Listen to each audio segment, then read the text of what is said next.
लगभग 1.5 सदी पहले किसी के लिए यह सोचना असंभव था कि प्राचीन अनार्य आदिवासी लोगों में किस प्रकार की उच्च सभ्यता या फिर वंश परंपरा थी। T.W. रहीस डेविडस पहला अंग्रेज विद्वान था जिसने बौद्ध पाली साहित्य के गहन अध्ययन के बाद ये निष्कर्ष निकाला और रहस्योद्घाटन किया कि प्राचीन काल में आदिवासी जनतांत्रिक लोग बहुत सभ्य थे।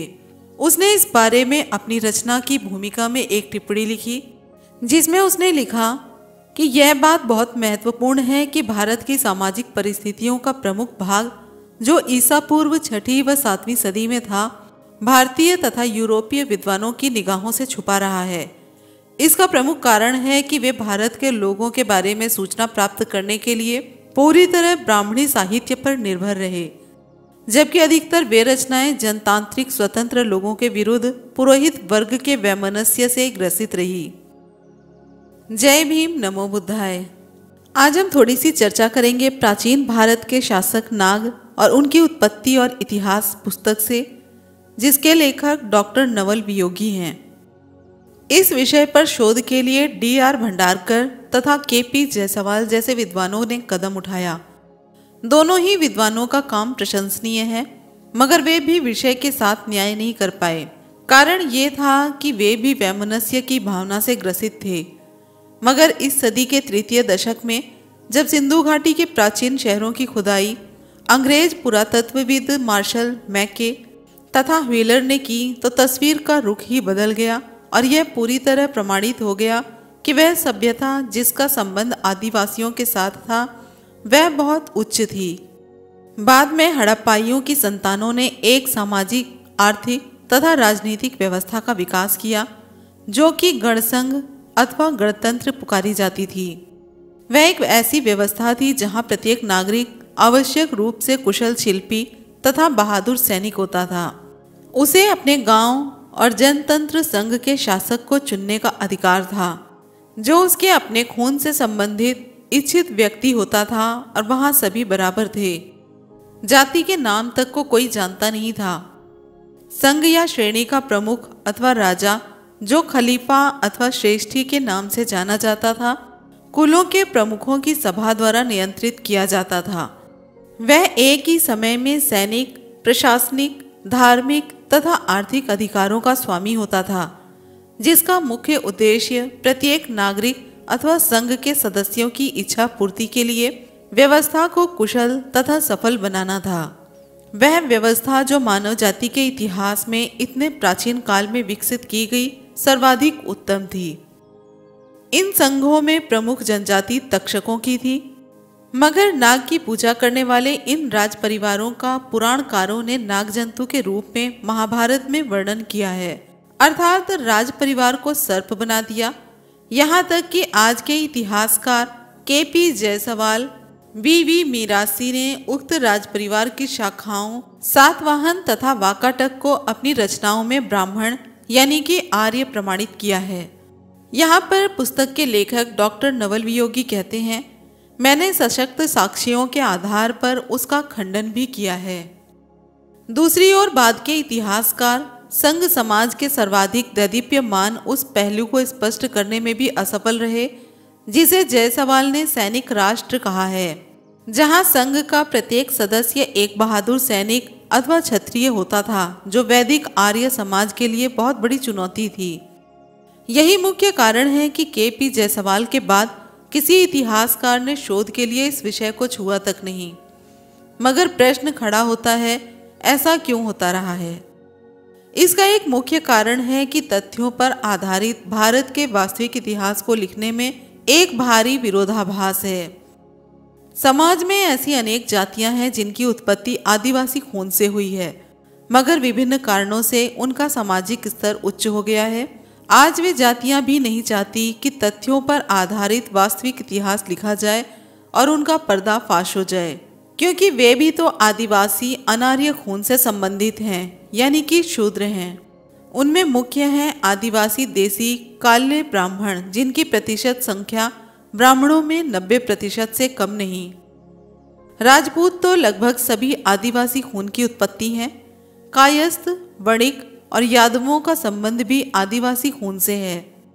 पुस्तक के लेखक डॉक्टर नवल वियोगी कहते हैं, मेरी यह रचना इस बात का रहस्योद्घाटन करती है कि पंजाब के टाक क्षत्रिय यानी कि छीमा समाज की उत्पत्ति उस महान तक्षक नाग राज परिवार में हुई है जिसने इस देश पर लगभग 2500 साल तक विभिन्न नामों, कालों और स्थानों पर शान से शासन किया और यहाँ तक कि उसने देश के प्रमुख राज परिवारों को भी जन्म दिया है, जैसे कि मौर्य, गुप्त, सातवाहन, पद्मावती के भारशिव, मालव, कश्मीर के लोहारा, करकोटक तथा अनेक राजपूत वंश।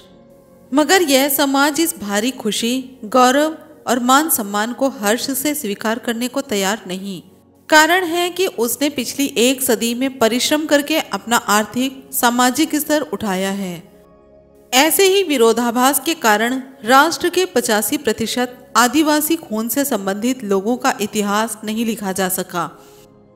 यहाँ यह बात ध्यान में रखने की है कि तक्षक या टाक जनजाति ने आदिवासी खून से संबंधित अनेक जातियों को जन्म दिया है, जिनमें रजक, महार, कुर्मी, मराठे, मेघ यानी कि कोली, भार व अनेक राजपूत जातियां प्रमुख हैं। टाक या तक्षकों के लंबे राज्यकाल के बाद उनके गुजरात राज्य को 1572 ईस्वी में अकबर ने मुगल साम्राज्य में मिला दिया। उसके बाद उनकी संतानें कहाँ गईं कोई पता नहीं चलता, मगर खोज जारी रखने के कारण अंततः उनकी एक शाखा को पूर्वी झारखंड तथा उत्तरी उड़ीसा में तलाश कर लिया गया, जिससे पता लगा कि कुषाणों के आक्रमण ने उनकी एक पूर्व शाखा को मगध क्षेत्र की ओर धकेल दिया था, जहां से उनके टका सिक्कों को तलाश किया गया। इसके आगे लेखक लिखते हैं, अतः उस क्षेत्र पर हमारी दृष्टि टिक गई। पत्राचार के माध्यम से मेरे एक अभिन्न मित्र और भूतपूर्व जज माननीय SM सिंह, जो दानापुर पटना में रहते हैं, उन्होंने मुझे सूचित किया कि ढल भूमिगढ़ में एक भूतपूर्व राज परिवार अभी भी रहता है, जो तक्षक वंश अथवा रजक समाज से संबंधित बतलाया जाता है। मेरे एक अन्य मित्र माननीय विजय किशोर जी, जो धनबाद के डिप्टी कमिश्नर थे, उन्होंने भी सूचित किया कि उक्त सूचना सही है। वे स्वयं वहां पर काम करते रहे हैं और उन्हें भी ऐसी सूचना मिली थी। अतः जनवरी 2004 में जब मैं कोलकाता के एक सम्मेलन में भाग लेने के लिए गया तो उक्त राज परिवार की तलाश में ढल भूमिगढ़ पहुंचा। वहां के युवराज माननीय दुर्गा प्रसाद सिंह देव से मेरी अंततः भेंट हुई। 4 से 5 घंटे की भेंट वार्तालाप के बाद मुझे भारी खुशी हुई कि मुझे मेरी वह मंजिल मिल गई है जिसकी मुझे तलाश थी। वास्तव में 1572 ईस्वी के बाद जो राजवंश आंखों से ओझल हो गया था, उसकी एक प्राचीन शाखा 9 महलों के रूप में मिल गई है, यानी कि विष्णुपुर, रायपुर, चिल्कीगढ़, ढल भूमि, अंबिकागढ़, तालवे, बड़ा बाजार, मान बाजार और खतरा। इसका अर्थ हुआ महाभारत काल यानी कि 950 ईसा पूर्व से आधुनिक काल 1947 तक तक्षक परिवार ने भारत में राज किया, जिसका संक्षिप्त वर्णन आपको इस पुस्तक में मिलेगा। ये हमारे लिए बहुत बड़ी उपलब्धि है। आधुनिक काल में डॉक्टर अंबेडकर की प्रसिद्ध रचना द अनटचेबल से प्रेरित होकर नागपुर के HL कोसारे ने मराठी भाषा में एक बहुत उत्तम रचना, जिसका नाम प्राचीन भारतातील नाग है, उसका सृजन किया, जो कि सन 1989 में प्रकाशित हुई।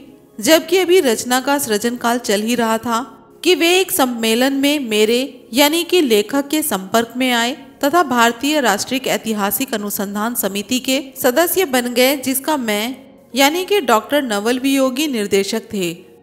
भले ही नागों के इतिहास पर उनकी एक रचना एक भारी मील का पत्थर है, मगर अधिकतर उनके कार्य का क्षेत्र महाराष्ट्र प्रांत तथा सातवाहन राज परिवार ही रहा। जब उन्होंने नाग जाति की उत्पत्ति का सिद्धांत का प्रतिपादन और प्रस्तुतिकरण किया तो वे डॉक्टर अंबेडकर के कदमों पर ही चले, यानी कि वह उत्पत्ति क्षत्रियों से ही बतलाई जो आधुनिक काल की खोजों के प्रकाश में स्वीकार करने योग्य नहीं। दूसरी ओर वे नागों की अनुवांशिकी को लेकर असमंजस में ही पड़े रहे, मगर इन सबके उपरांत आदिवासियों की उत्पत्ति और इतिहास की गुत्थियों को सुलझाने के लिए उन्होंने जो ऐतिहासिक तथ्य एकत्र किए और उसकी व्याख्या की, वह एक बहुत ही बड़ा कार्य कहा जा सकता है, जो वास्तव में ही प्रशंसा के योग्य है तथा जिसने मेरे यानी कि लेखक के इस शोध कार्य के सृजन में भारी सहायता की है। संभवतः उसकी अनुपस्थिति में मैं ऐसे प्रमाणित कार्य की रचना, जैसा कि अब हमारे हाथों में है, कर पाता मेरे लिए असंभव ना सही लेकिन कठिन अवश्य हो जाता। आज की ये छोटी सी जानकारी डॉक्टर नवल वियोगी के शब्दों में है। इसी तरह की एक छोटी सी जानकारी लेकर फिर अगले वीडियो में मिलेंगे। अगर आपको वीडियो पसंद आ रही है तो चैनल को सब्सक्राइब करके बेल नोटिफिकेशन को जरूर ऑन करें, जिससे कि आने वाली वीडियो के बारे में आपको पहले पता चल सके। फिर मिलते हैं अगले वीडियो में। जय भीम, नमो बुद्धाय, जय संविधान।